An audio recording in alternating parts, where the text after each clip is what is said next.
Thank you, Nazela. All right. I'd like to have up right away Tarita. I love this woman. I've heard her over the years, Alice Arts Center and other places, and I love the way she includes the audience. I love the way Tarita really engages the audience and holds my attention at every turn. I've always loved this about this woman.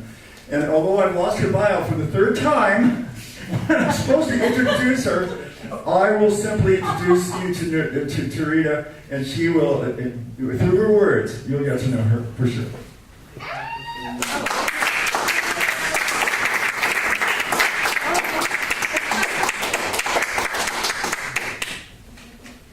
Yeah, I think this is good.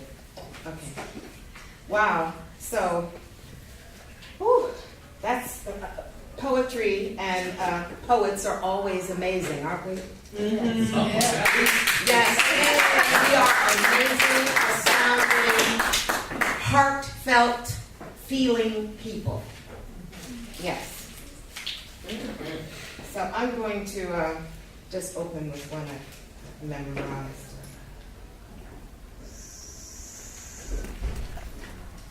Turida is my name. I was named after my Aunt Reedy. So I became Turida, and that's what I do. I'm a story medicine woman. Oh. Yes. Life roots imitate mother cells, mammary wells, water-feeding trees, fertile water weaves, sun dipped in fire, lip to tongue, to weave and tail, encode and lung, and behave in behalf of memory sung. Flung in a wave, weaved around the world, and all seed, man, woman, boy, and girl, engraved in tone, sewed to bone, in each one's temple, sternum, mother tongue. Where language sung, survival, arrival in music, chanted voodoo, called it voodoo to blues it. Have you been to the blue? Certainly, Lord. Versed a curse on earth as it is in heaven, in meters that mattered in 5, 6, and 7. In the DNA, the ground wire was laid. The law is in light, and Amun-Ra radiated. Everyone's home and everyone's bones, elementing life. In the mother tongue tones, in the mother tongue tones, in the mother tongue tones.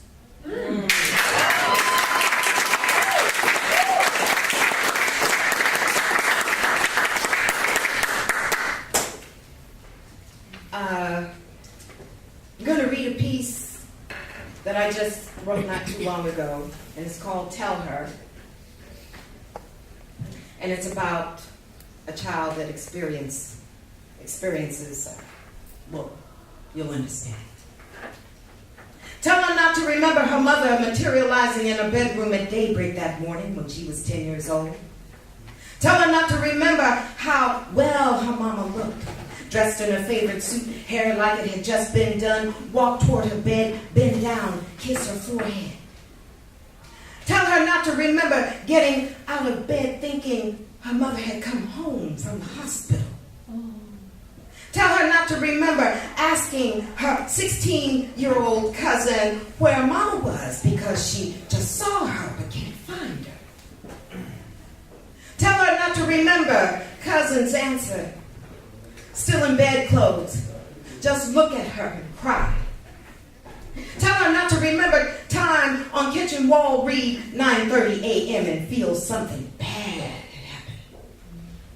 Tell her not to remember the minister's coming over later that day, telling her, your mama has gone home. Tell her not to remember how she paid no mind to that verb variable as she responded, shaking, frustrated, scared. I know, but I can't find her. Tell her not to remember one of the ministers patiently rephrased, we mean she has gone home to heaven. Tell her not to remember asking why God would take her mother from her and her two younger sisters to live alone with Daddy who worked every day. Tell her 30 years later, with death certificate in hand, not to remember Time on kitchen wall, 9:30 a.m. Be mother's time of death. Then tell her, spirits can't walk without a body. Go ahead, try.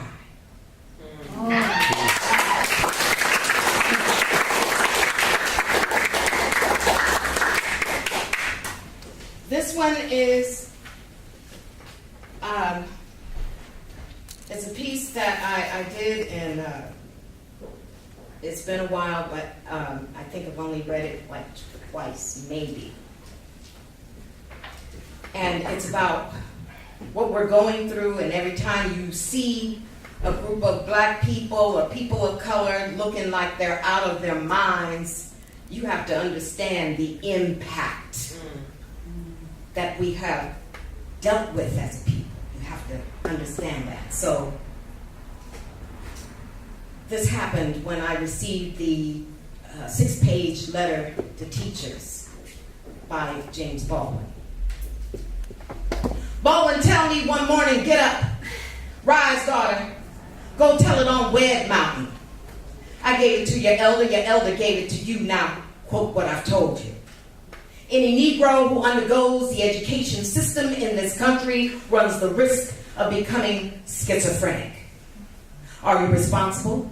Are you response-able? Send it to Amiri. Send it to everyone you know. Are you alive? Got feelings? Got family, children, people, history? Are you watching, observing, listening? Kids dropping out of school. We got to move. Hopi natives say black people rule water. Our body is 70% water. We move people, clean people. We're known as a clean move people. But what are we moving? What are we cleaning, daughter? We tune in and turn on to brother ball games. Colored men in colored uniforms gain yards for a team, manifest destiny, the gangster creed, trains to sustain. Let's take their land. Might is their God's right on this touchdown. Thank you, Lord. Living fat, tapping ass, manufacturing war agreements. Teach children how to spill blood over territory. Televise big names for big fame and conquer yard after yard.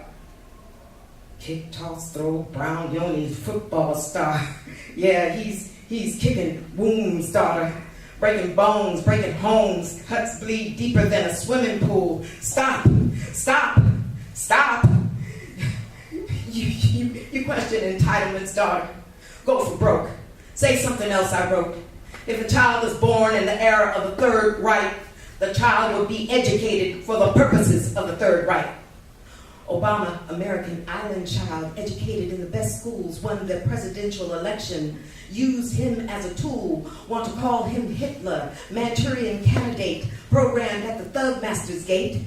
Obama wants to keep everything in the middle, they say. I lead schools for students of color to be that way.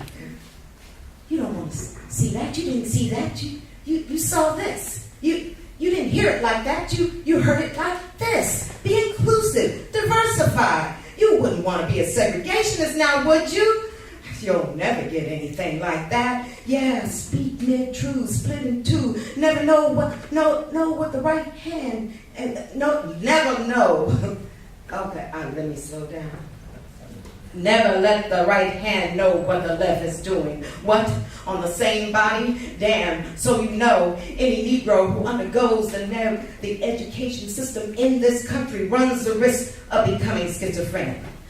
Got a bad one. Bible reads, enmity, hate, I will place between thee, woman, and thy seed. From witch to bitch. Really? Blame woman for knowing truth, protecting root, for sharing fruit from tree of knowledge, revealing right from wrong, good from evil. Epistemic extend natures of this God's acceptance. Control roles, rules, soul's root. Postpartum death, heavens. But who heaven? Whose heaven? Whose heaven? Disinformation's first rule is hear, see, and speak no evil. Daughter, ambiguity feeds this nation's deed. Be careful with its trust. Their God must be reevaluated.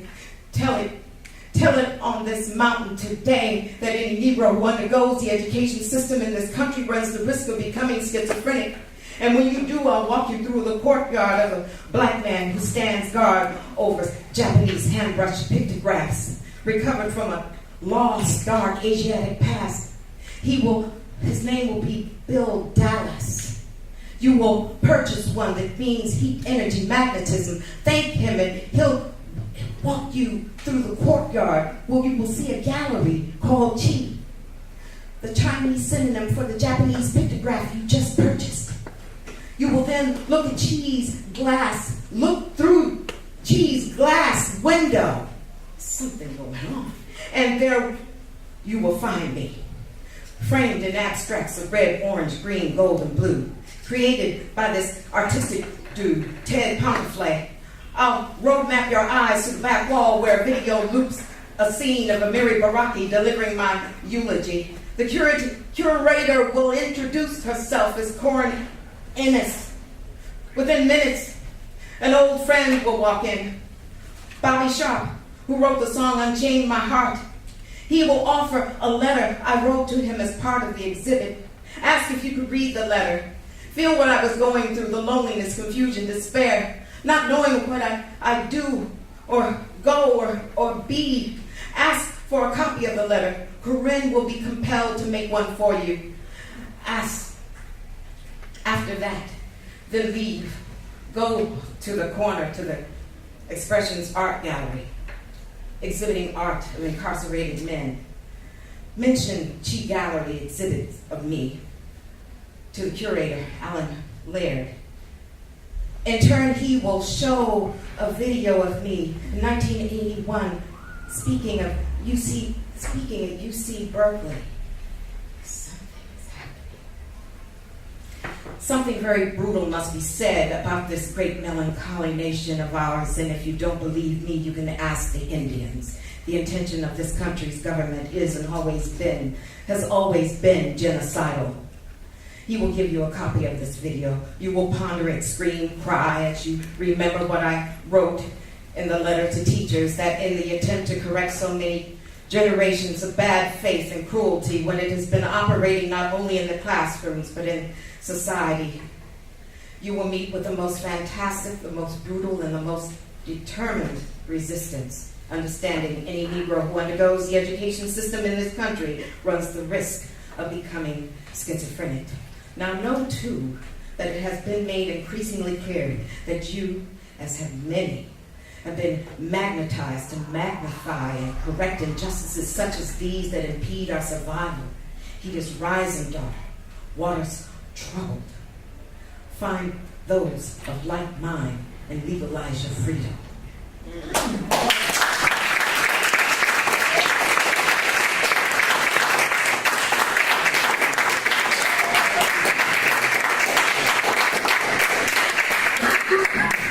Yes, that's true. Oh, is that the... Yes, pretty much. Oh, okay. You have one more? Do you want to show one there? Yeah, it was... Here, go ahead. Go ahead. No, all right. We have three after Tarita. We will have three more readers. Hope you guys can stick around for that. And go ahead, Tarita. Yeah. So this is somewhat my reasoning for, and I'm sorry about the reading. Something was happening, but anyway, my reasoning for the earth and what's going on. They deform our solar light, force sun, star, moon from our eyes, make heavens fall from sky, tell us, pray thee, our Father, prayer in a paradise. Truly, this is speculation. Churchmen say, fall on your knees, let go of legacy. Tell us, God the Father, His Son, and Ghost is all the history you'll need. Church, take our land, language, minerals, and spells they call law, holy see. Make our rights with earth wrong and judgments we are not to believe. We just can't believe. Churchmen tell us sunlight that rises daily does not compare to their God's Son who died for our sins. Then tell us we must wait for their God's Son to return.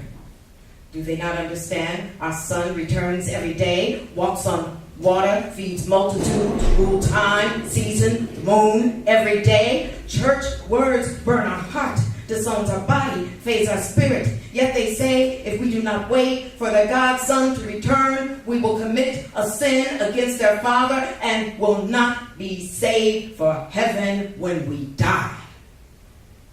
We question, why not honor earth and sun in heaven while alive?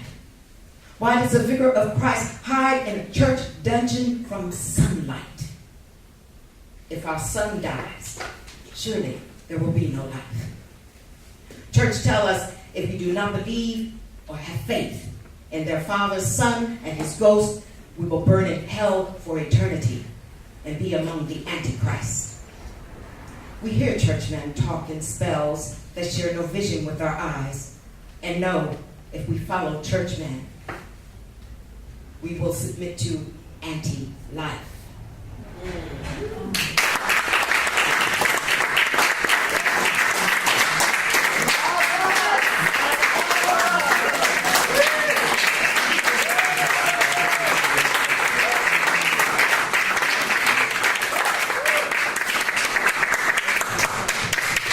Where's Paul?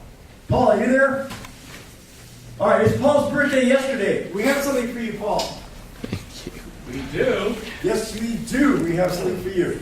Happy birthday. Happy birthday to you. Thank Happy you so much. birthday on Thank you. Friday, Mahalo. the 18th of August. Paul.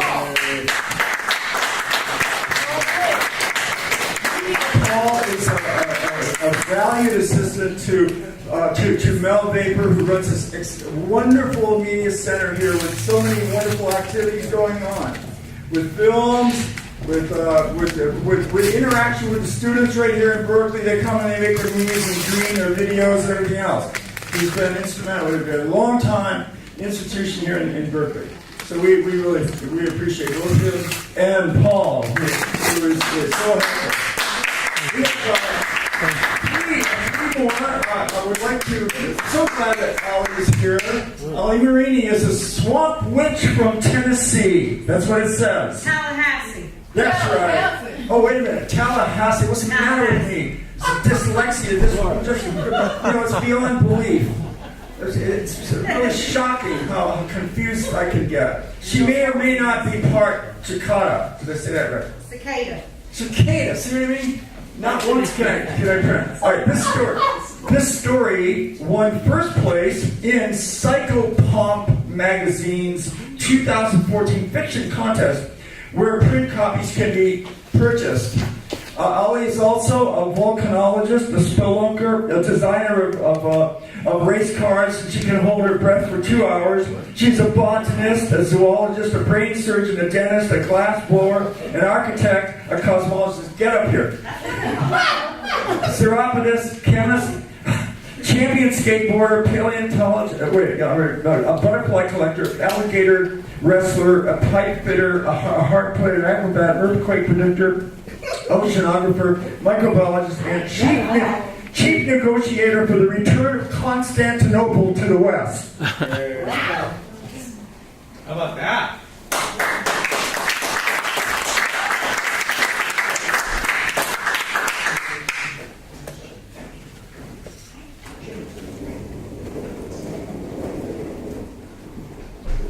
Words have weight. Use them wisely. Yeah. I want to give a trigger warning for domestic violence. Summer the cicada. It's just past sunset when we breach, husband and I. But breaching only delivers us from the dirt. It takes wide swaths of bark and the slow dive of leaves to become unbound from our larval skin, more sturdy than the frail pink skin of ourself the time before. It doesn't slough off the way we thought it would. We weren't sure what to expect. Time means less to us now than it did when hours were still the measure that ruled us. Husband doesn't understand ours. Because we are something separate now. Separate of human, separate of ours, separate of skin, separate of all but husband and this fire inside. After so long dreaming beneath the dirt, digging up to meet air is grueling and is only the beginning of our labors. When we free ourselves fully, The moon is fat and white as larvae hanging low over the spread of live oak. Hours are just notes in a song we've forgotten. Time is the melody that echoes inside our ribcage but goes nowhere. We emerge bigger than we ever could have been alone, strong and fearful in our beauty. Hours don't matter anymore. All that matters is we have shed our skin for the last time. We hear singing all around, a joyful chorus raising up into the heat in praise of summer, to the glory of humidity. Hallelujah to the trees that feed.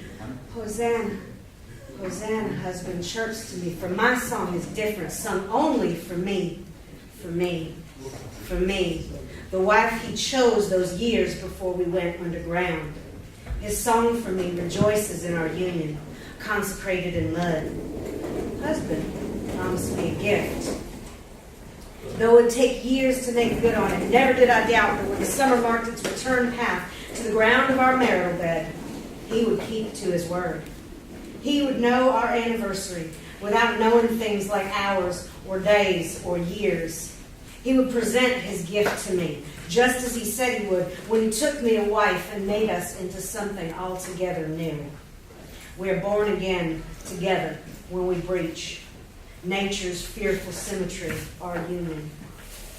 Before there was we, there was me. I did not know how simple was my construction, how flawed and fragile, how paltry were my wants, how small in their size and scope, how narrow was my world, pink and skinned and deaf to the love songs ringing out to bring glory to the heat of the summer nights. Strong men are not soft, but soft enough to break when formed in flesh. And so was I when formed as such, a soft woman of pith and pink, her skull split like a melon under one blow. My last thought scattered like seeds in a compost heap. This should not have happened to me. Husband saw the strike that split me spirit from soft pink. He had already lived underground and shed his husk. When he saw me struck down on the canopy road, floating, suspended between two worlds, tethered to neither. Husband fell in love with me on the spot, lost in the air and invisible to all but his red eyes. I had wanted to leave the trailer. I had wanted a life less narrow than a double wide. One more human measure, carving the world into smaller increments. I had wanted wings and was punished for dreams of flight. Strongman divorced me with the blunt edge of a shovel and wrapped me in a tarp that became my bridal gown, dressing me to meet husband, who cared nothing about the rings given by skinned men to the wives they punished for wanting wings. Strongman dug a hole to lay me down. This was the last I knew of ours. This time wrapped in tarp when husband flew from his perch on the pecan tree that never bore fruit until the years we spent beneath it. Husband flew to me, wriggled his way into the tarp wrapping the body I no longer had use for. He pulled his golden wings around a part of me hovering close to the life that I had lost and pushed me into his abdomen. All wives should want wings, husband whispered, crawling between the cooling edges of my lips. I can see across your borderless horizon. I will never punish you for your desires, wife. Though he has taken your blood, on my wings I will carry you. I was not a body built to feed on. No bones fashioned in oak, no heart sculpted in cypress, no muscles carved in maple. Though I was not made of the right materials to nourish him, nature always finds ways to adapt. Patience, wife. I promise your skin will not be wasted. This flesh will be used. No part of you will be forgotten. You will have your wings. Finally, in feeding us, my form became something useful, and we began again together as this something else, something stronger. Two skeletons turned outward into armor. Underground, we forget what hours mean, how they become days, how years are marked by seasons. Summers pass, and we wait. On the top of my human head, along the seam where its skull split, 3 new red eyes open. We see backwards now, above and all around, soft, sweet dirt where strong man laid us, hiding his sin from the world. My new eyes are little rubies studding the crown of my head, set wide to perch on the place where once my cheeks flushed at the attentions of skinned men. How beautiful have we become. Above, where time is ruled by hours, strong man forgets. After hours become days where we are not missed. After 17 summers spent in stories about my flight into the city, fictions told time and again are made truth. He doesn't hear our whispers. We're an echo chamber. We crawl out from underground where we have been hiding in the darkness. We tuck the short, opaque hind wings up, fan out our forewings, admiring what we have become. They are glassy and transparent, a network of sturdy veins strengthening all that we are. When we feel steady, we move together, one mind with one will. We fill the skies and forests as we swarm. The beating of our wings is a thrum we remember from the time when we had blood. We fly up to see how far these wings will carry us. There are no measures to describe the sky, no way of carving it into smaller pieces from its whole. The heat feels better on our new body than it ever did on our pink skin. We fly, circling back to where our brittle bones are buried. Our brood flocks to the oaks and power lines, the telephone poles and magnolias, all over the vinyl siding of the trailer. We are grateful to husband. It is only in the forgetting of hours that we have learned the virtue of patience. Sound is a larger thing than it seems when limited by ears as the only way of hearing the world.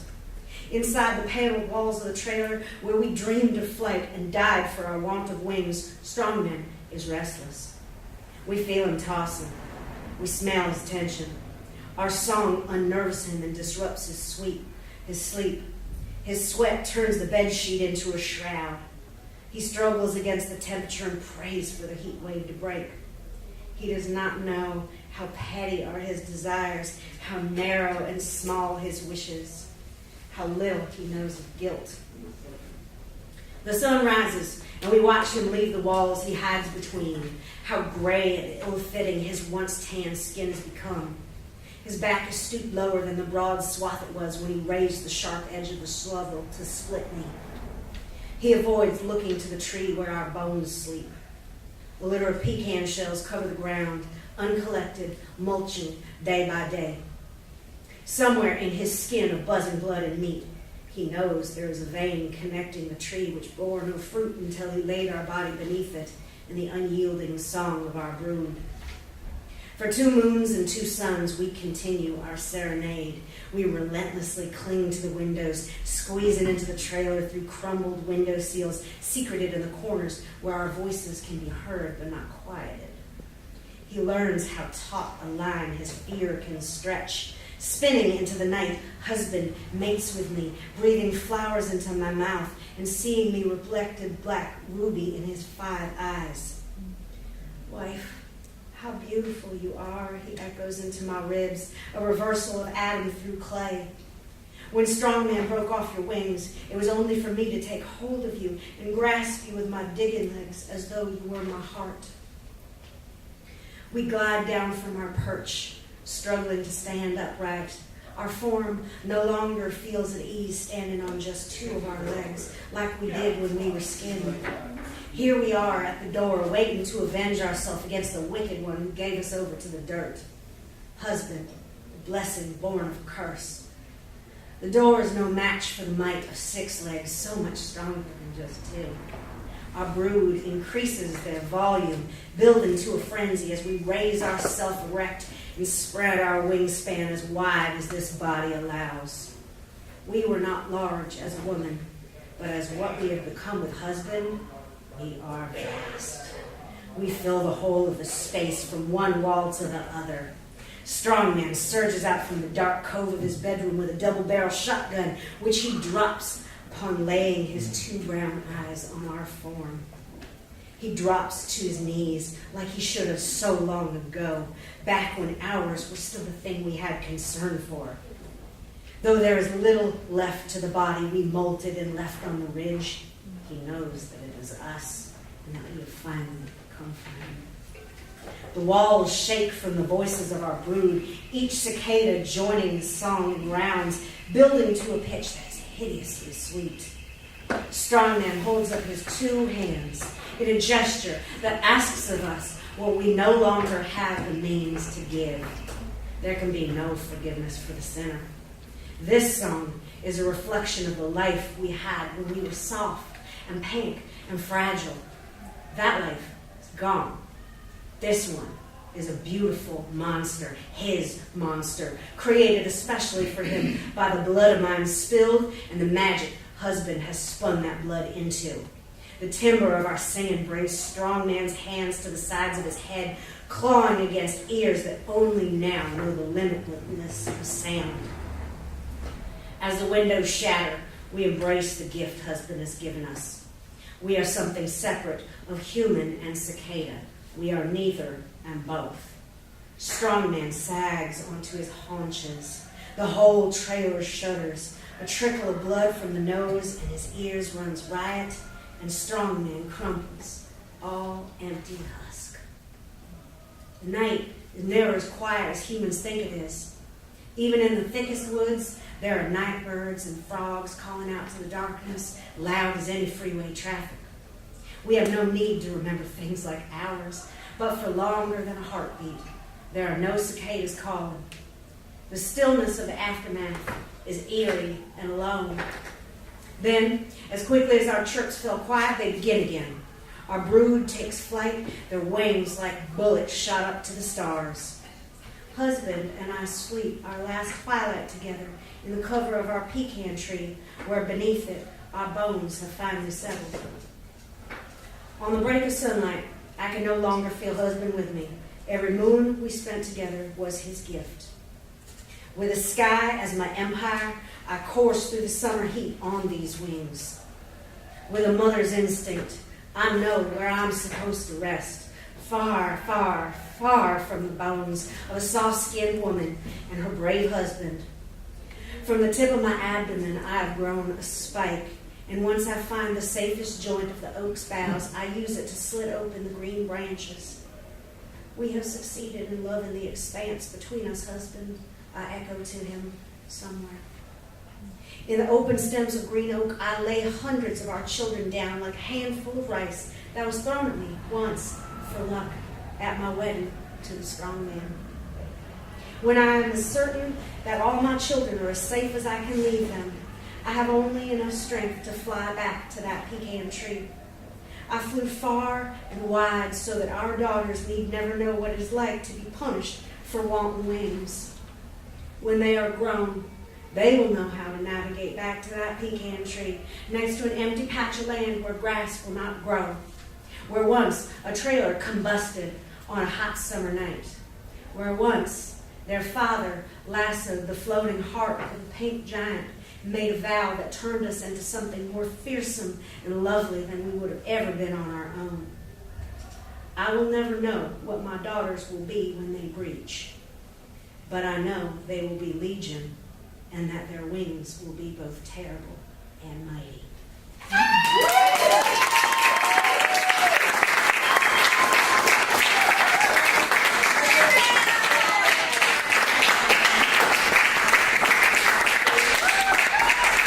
Thank you, Ellie. Very much. Thank you so much. Right now, we're going to have up here Julian Mithra. Blurs the boundaries between genre and gender, making zines, videos, and collage books. They've been published recently in Versal, NC Magazine, and Pink Piece. See them perform next Saturday at the Berkeley Poetry Festival. Yes, that's coming up. Buy their books at the SF Zine Fest on Labor Day weekend. There's virtually nothing that this person cannot describe, no nuance that remains unknown. Julian has succeeded where others were discouraged. They not only tore their hair out, but looked for others to tear their hair as well. Could you please come up here?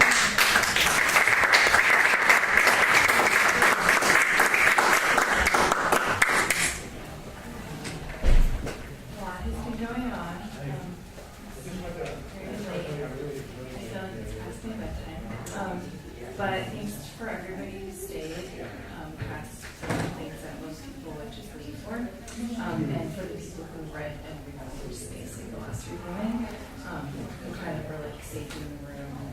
I feel a little better. So this collection is from something I'm working called If the Color is Fugitive. And if you're doing like natural dyeing with walnut husks or some kind of natural material, saying the color is fugitive means that it will stick to the fabric or the wool. And it's set in the like late 1800s, like around 1880, in the Southwest, on what used to be like kind of some what we would now call Mexican and Native American, at a time where there's a lot of racialization theories kind of being formed about where people belong and ideas about territory. The Philadelphia Morning Herald. Blessed art thou among women, blessed is the fruit of thy womb. Fruit? Is this mistranslated from ancient scrolls? Amaranta wondered. Or did women used to nuzzle with bees, plumpeting a flower, swelling a gut branch apple? After a winter of martial law, Jebediah waited for last frost. Marshall must have been one tough six-shooter fucker to load lead into people like bread into ovens. Blessed is the fruit of thy ground. Amaranta fanned her fingers, unhampered by a rosary, and kicked the ground. That Padre promised would grow food, though all she ever saw were fingernail frogs cracking mud, hopping to a wider pond. And increase of thy kine, and the flocks of thy sheep. Her kind? Salt plasterers donkeying up from El Rio Grande, cattle rustlers, scar-cheeked, rebraiding whips, sheep butchers, namby-pamby gutters. Jeb got newspapers 6 months delayed and couldn't read. On the front page, he saw men in black hats holding maps. Every month, a new man shaking hands.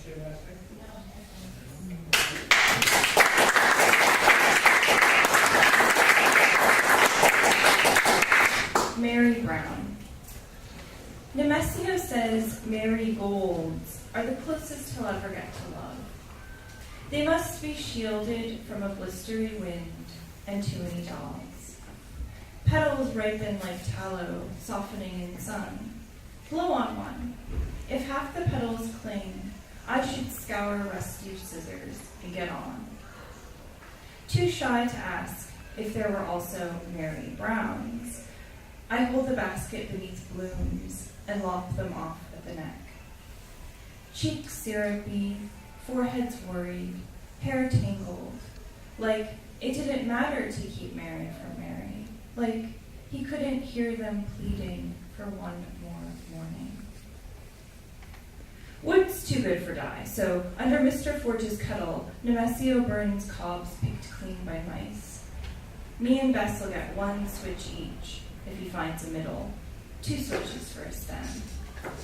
Bess yanks the petals, I dunk them in, hum over their muffled cries that God meant gold for stained glass halos and sheaves. An hour's boiling pummels the color from their tresses and settles the reason for sacrifice. Bess holds cheesecloth to strain the corpses, and we say a few misremembered words when we abandon them to the burn pile. Heaven is beautiful, and there's always the seed. I stir the cauldron while Bess drowns a mess of the best broadcloth till it swarms bee yellow, and we dunk a scrap in a cold bucket to test if the color's fugitive or mounting an escape.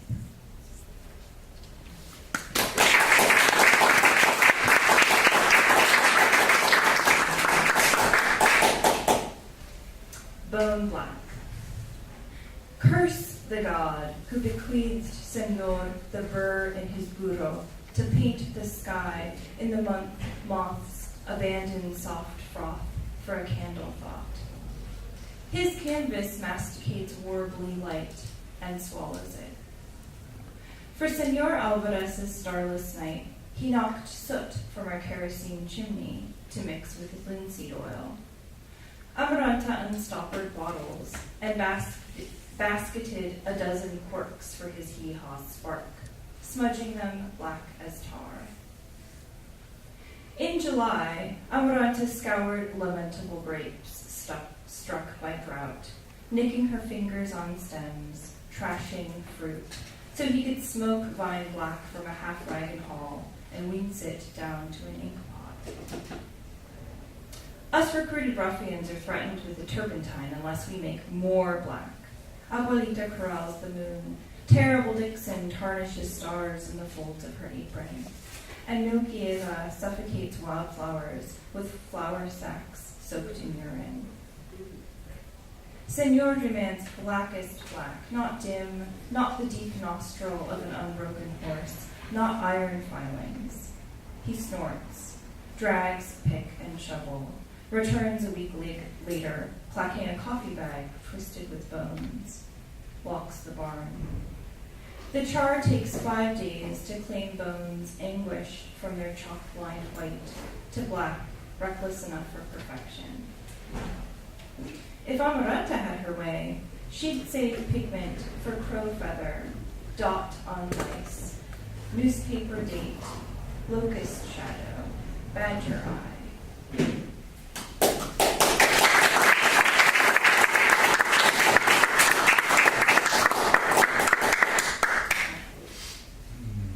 Four directions. El Jefe secured silver pieces in Amaranta's bonnet and made her repeat the way from Cooper's Stake, over Blacktongue River, and through the new stop they might call Cheever or Roebuck. She sneaked an onion to the mule and only thought of stealing the silver once, but nowhere to hide except Cooper's shaft. Midday, a hunched letter to 3 buildings, 1 smoking. A carbine met her at the stoop. Being the girl, she hollered, "I'm here for the calf, you got her?" Didn't look like no calf worth 2 bits, more like a swift slaughter. Rangy, wobbly, scant on milk. Amaranta stopped at least a dozen times to coax the calf with a turnip, stomp, or swear at dirt. They rode in with plenty light, and you would have thought she led a solid gold rooster, the way El Jefe secreted the calf in a special manger and supped her on better than Amaranta's stew. Next day, he bade her dress the cow in a ruff of wool and scrub her like a virgin bride with lye and vinegar and a currycomb, and damn if that calf weren't awful white. El Jefe come back late from the Magdalena Tribune with a stack of leaflets Amaranta pretended she couldn't read. A true miracle, white buffalo, come see the Holy One at Francisco Maria Ontiveros' barn, 1 mile west from Magdalena, only 5 cents. The moonshine jug cuddled El Jefe's celebratory sleep. Amaranta pouched silver, knife, and boot shine. Blackened and deruffed, she christened the calf Milagro, as it really was a miracle that any man could be so dumb. Smuggling them to Cooper, she bribed his son to drive for a day. He asked which direction. She kissed Milagro's ear. Don't know, pick one.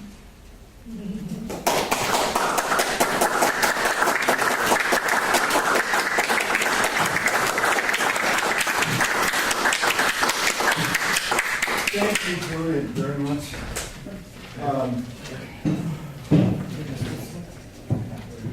Okay. James Cagney, did you come up here? Now this man, I've enjoyed this company for years now. I first met, I think, James at Red Cafe there in University Avenue when that was a reading. And just over time we got to know each other and ended up taking a few road trips, which was wonderful to do. He's a great companion on the road. And never know what he's going to say next or do next. And we enjoyed excursions to Nevada, up the Oregon coast. And after Venus's temperature comes down and the planet returns to normal, James and I will be taking a road trip all over the planet, visiting all the sites that were hidden by the clouds, there may even be an ocean by then, in which case we'll hug the coast and enjoy the Venusian clam chowder, if there is any, when we aren't splashing into tsunamis. And he won't have to say, make it stop anymore, because on a brand new planet, there's never any politics.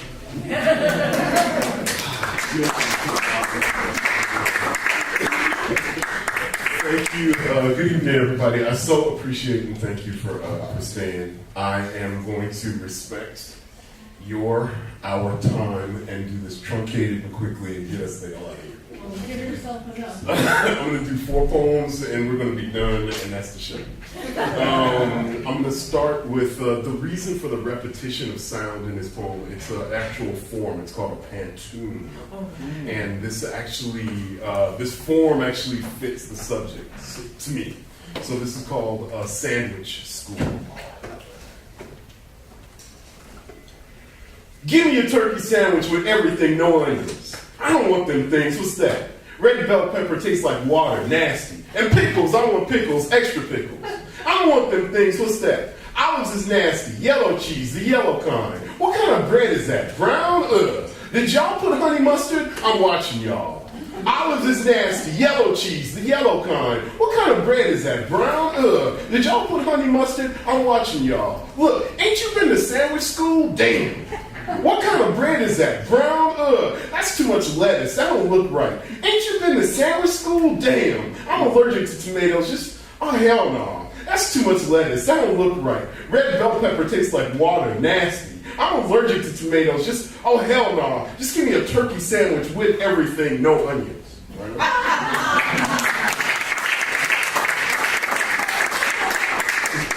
Thank you, Lily. Lily's going to order that in the morning. Holy strata of sweat and skin. Pull up a blanket of topsoil on the bank of this murmuring lake bed and let the desert sing to us in the language of sweet creosote and wild lavender. Thick gelatin of night carbonated with hot stars remind us how dependent we are on the milk of God's silence. Phosphorescent thighs of the moon cross and recross. Despite the debt of mourning and her deputy of memory, making love here is the right thing to do. To splatter canvases of skin with psychedelic breath. Our alternating pulses harmonize beneath a bow of fingertips, curious and sticky with myrrh. Compared to myth and map of the tongue, beauty in the dark is useless. Stars watch us with envy as much we do them, then faint enchanted out of the silent choir of the night sky. The galaxy above us, a sugar sonnet rhyming in planets, while Asteria's fingers drip astrological omens.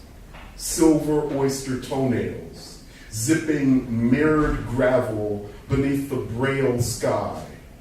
The sinking, the slipping, the listening, the smoothing, the sluicing, the lightning, the shifting dunes of an oceanic body, its orchestra conducted by the baton of a tongue. So many routes for time's touch to take. Column of bone, cross of rubber, the smiling white ship of the bareback moon. Stars drip from its cratered eyes to shoot like dice across night's velvet floor.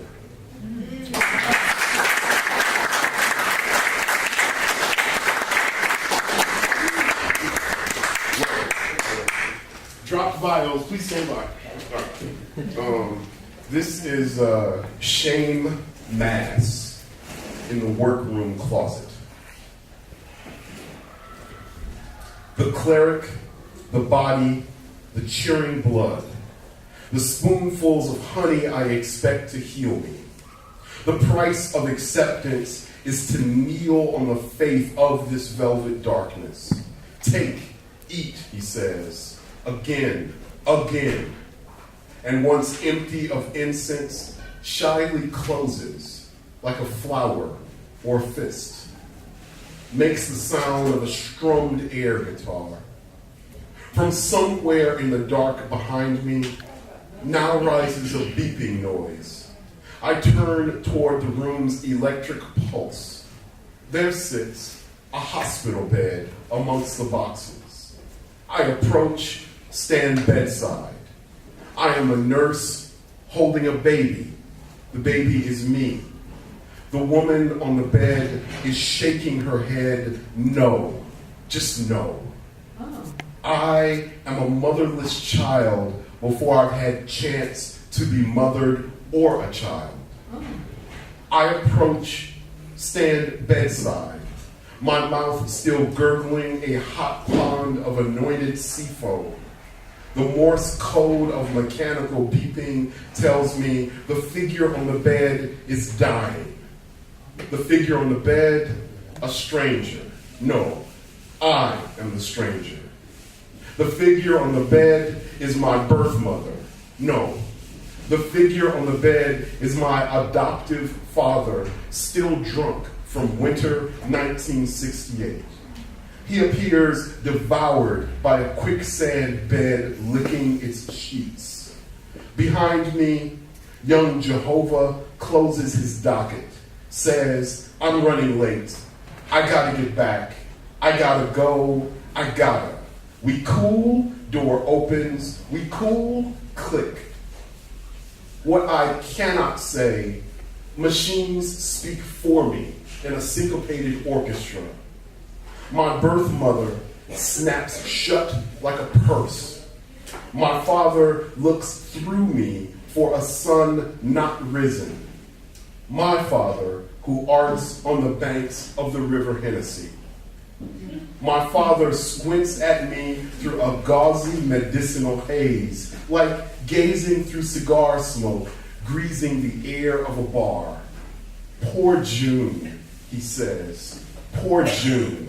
His eyes blurred and watery as if they were melting in his skull. Poor June, he repeats like a rosary. Poor June, he says, over and over till it's over.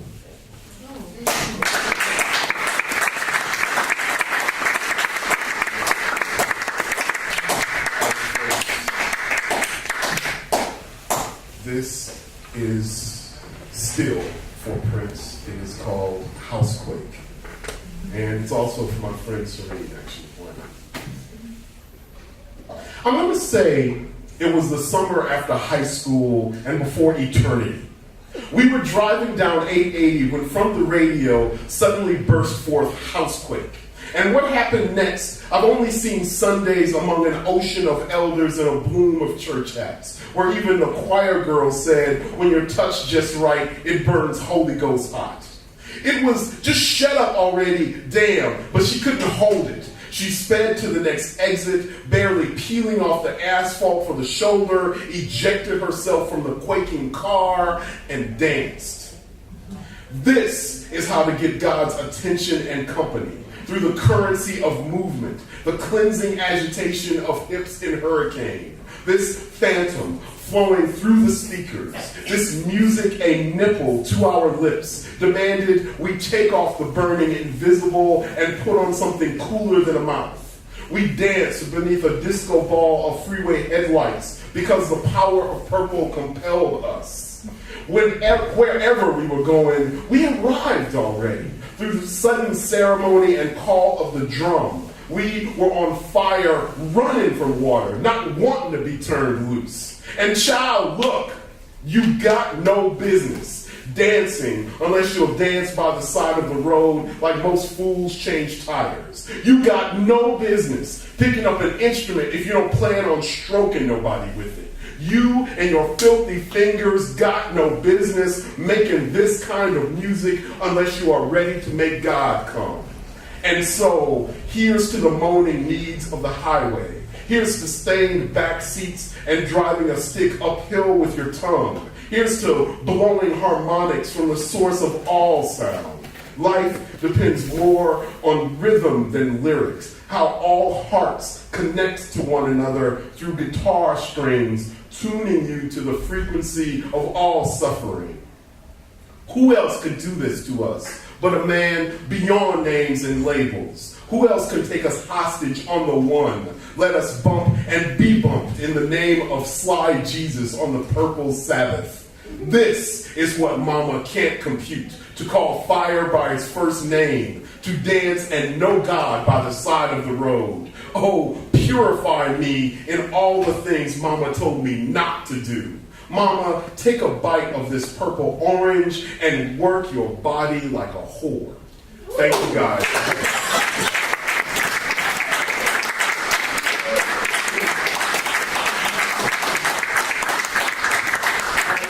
We are going to now. Venus is here as will respond now to what we've done.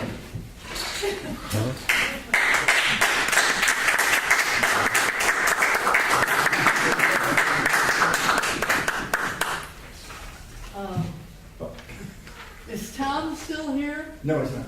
Okay. Okay, go ahead. I personify Venus. You are. I am Venus. Okay. I want to thank everyone for getting me going in a new direction. Yes, although I doubt it can altogether refrain me from those lengthy bacchanalias, yet I'm sure I can do without the tickling contest and seeing who can eat the most Venetian creamsicles. Also, I'm grateful for the people, for the input of your on-board stories. I mean, less is best. Lastly, I've learned that while love is all, it can't be all the time. I mean, yeah, like moderation, sustainable flirting. One more thing. Can someone tell me why there's no moon in the sky? In your sky. In my sky, okay. I get no time to rehearse. Everyone, thank you very much. Appreciate everything you got tonight. I'll see you at the door. We'll say goodnight. Everybody, please finish the pizza for us. We can't take it home. Get some pizza, more fruit juice, whatever.